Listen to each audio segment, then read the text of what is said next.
One of the very vital facets on which a student is evaluated in interviews is the ability to give balanced answers, especially on contemporary and at times controversial topics. So let me give you a five-step framework called GOBACHACLE. The five components of GOBACHACLE are: number one, go, which means speak 2 to 3 good points about the topic. Number two, ba, speak 2 to 3 bad points about the topic which may be against whatever you are talking about. Number three, cho, stands for change. Talk about what you wish to change or what should be changed by the stakeholder. Number four, act, which is action, that what action is needed for that change to happen. And finally, number five, lessons and learnings for the stakeholders, that what is it which the stakeholders should have introspected and transformed for a better performance in the future. So use the five-step GOBACHACLE method to give your answers in a very dexterous manner, especially on contemporary and controversial topics. Let us give you a small example here by talking about the recent Indian budget. So if the interviewer asks you, what are your views on the Indian budget? Give us a detailed analysis. Here is a longish answer on budget. Sure, sir. Happy to answer that. Sir, I believe that the budget has been a very balanced exercise where the Modi government has tried to curtail certain facets while trying to propel the others. I believe there are three areas which are really noteworthy, and the first one is the capital expenditure focus. It's really praiseworthy that the government has contained the revenue expenditure to hardly a percentage or less than that, while increased capital expenditure by a record 25%. This should really ensure that the government has enough funds in its kitty to focus on new development projects.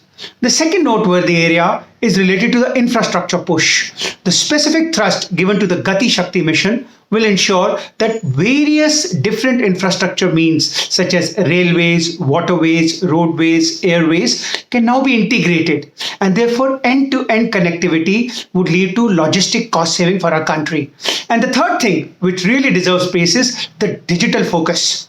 The fact that virtual transactions will now come under tax will actually address the issue related to cryptocurrency. And most importantly, the government has now demonstrated its intent to launch the DigiRupee within the coming year itself, which will really open vast avenues for our currency to be tradable globally in a more fast and efficient manner. However, sir, at the same tone, I must say there are three vague areas where I was a bit disappointed by the budget. And the first is disinvestment. While the government is really craving for every single extra rupee to contain the fiscal deficit, the performance on the most vital tool of disinvestment of public sector assets leaves a lot to be desired and therefore is disappointing. A target of about 65,000 crore is really much below what we would have expected. The second area of worry is lack of sufficient incentive to corporate investment, especially from overseas. So there were old promises related to corporate tax gradually being reduced, which haven't been really triggered off, and therefore is an area of disappointment. And the third area, when we look at the long-term view of projecting India as a global superpower, is related to capital account convertibility. And I really vouch that for us to go and become a strong economy globally, full convertibility of rupee is really imperative, and there was no significant step also towards that direction. So as I look at the entire budget in a holistic view, I would like to give two important changes which the government should think about. Number one, towards the emphasis on growth, it's vital to give a renewed thrust to Make in India. And for that, the first step the government must do is to expand the PLI scheme. And originally, the target was about 2 lakh crore, but I really feel that it must be increased, and also sectors should be increased beyond 13 to cover almost all strategically important sectors.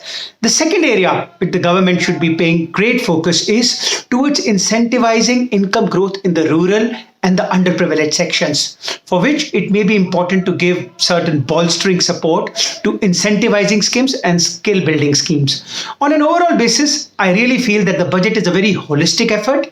However, if the government could just focus a bit more on Make in India and incentivize overseas investment, then I really feel we have a very wonderful package in our hand. So these are my thoughts, sir. I hope it satisfies your query.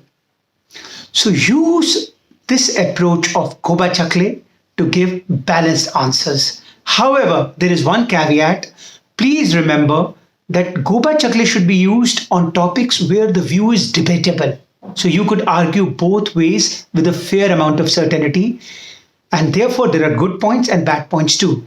In case the topic is something that you're very confident is only having good things, then follow the rule of three. This is Gagan Singh signing off for the day, and may the power of winning edge persona ever be with you.